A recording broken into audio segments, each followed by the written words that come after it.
The hot dog has been somewhat lonely in our bistros since the 80s. Always close to the IKEA heart. But it's time to find a new, just as affordable friend for the hot dog. The yin needs a yang. But where does the hot dog find a new best friend? Of course, in a place we can all call our best friend, Mother Nature. A friend who can turn a simple seed into super delicious and more sustainable produce is one heck of a friend. But let's start with a simple question. What is a hot dog? It takes time, effort, and finesse to make a great tasting and more sustainable hot dog.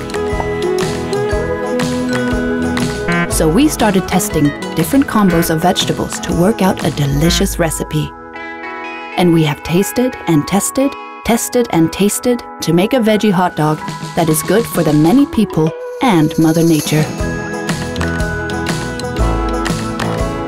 And behold, we think we got it. Say hello to the hot dog's new best friend, the veggie hot dog, with spicy mustard, pickled cabbage, and roasted onion. The hot dog's new BFF, the yang to the yin, and an affordable yummy friend to the taste buds of the many people.